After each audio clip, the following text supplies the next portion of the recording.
dito. Siyempre, we all know na yung Mutya ng Section A ay talaga namang naging phenomenal, di ba? May pressure ba sa inyong lahat to top it or mapantayan man lang?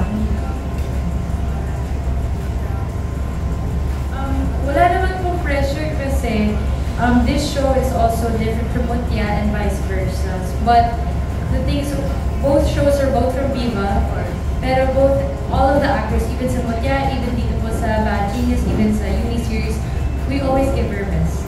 And we have no comparison or no expectation of what the result would be. Basta yung expectation is that we always bring our best the day of work, day of taping, whatever it may be. Yeah, siguro same with Dash, no? Parang we're working under one roof. At the end of the day, we all work as a team. Parang may AMSE, may Univercada, may Bad Genius. At the end of the day, ang goal lang naman namin yung mapasaya yung mga viewers natin eh. Ang goal natin mapalakas ang Viva One para sa lahat din, sa mga tao sa likod ng camera, sa ad-pro people natin, and syempre sa amin, para hindi rin kami tuloy-tuloy lang yung mga series na ginagawa namin, diba? So at the end of the day, magkakakampi kami dito, and it's really hard to compare each other kasi magkakaiba talaga yung atake ng bawat isa eh. We're on the mature NG side, Univercada is mature but yet bubbly, alam niyo, I mean not bubbly pero mas magaan kaysa sa amin, and yung AMSE is more on the lighter side naman of university series. So everything is different. Everything has their own genre and own tatak, diba? Pero at the end of the day, we're all working as a team. Basta masaya kami na malakas si Viva One, masaya kaming lahat, masaya lahat ng tao, diba? James, Gab and Ayati, ang last na si Direk. Actually, same with Jai. Like what he said, same thing lang po kami sa Viva One. And of course, pressure is always gonna be there. It's a big show, and Viva trusted us with this show, so it's all about like overcoming the pressure, be comfortable with each other, and sana po mabigay namin yung mapasaya po namin kayo. Pero at the end of the day, we're happy because we gave our 100% best sa show na to. And actually, we're really happy na successful po yung mga ginagawa ng Viva One kasi that means more project po yun. Yes, the beautiful thing is that every show is about something, it has something different. It offers something new, something different, something unique.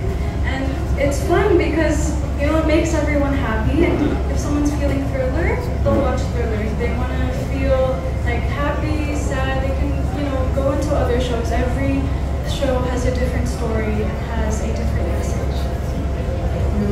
Direct. Parang baliktad yata kayo sa akin. Parang, yes, of course, for me, that may pressure din. I mean, may pressure in a way that, because this is an adaptation eh. I mean, ilang beses na nilabas, marami ng variations yung buong material. So parang, how can we make it something new and then something na panonoorin? Kasi alam na naman ng tao what's the story of Bad Genius. From the movie to the series, everybody knows what will happen, di ba? So paano natin ito babaguhin? I mean, I'm pretty sure yung pressure hindi lang sa akin. I mean, the whole staff, kumbaga lahat, from the production design, the costume design, I mean, we even study all the color palettes na dapat namin gamitin, all the colors and all the materials para masabi namin, okay, iba yung lalabas dito.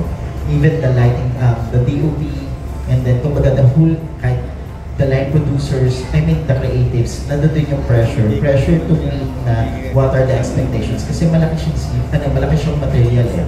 I mean, lahat ng tao na nagpanonood nito, it's either napanood yung movie or the series, or may certain expectations that you have to meet.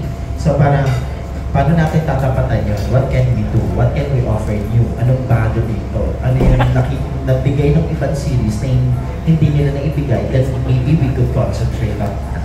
So, lahat ng factors na yun we consider. So, kung sa pressure, I mean, it's a good thing na may pressure sa amin. I mean, for me, ako personally nag-pressure sa akin kasi kung hindi ka nag-pressure doon sa isang material, baka nagiging lax ka na sa pagtrabaho, diba?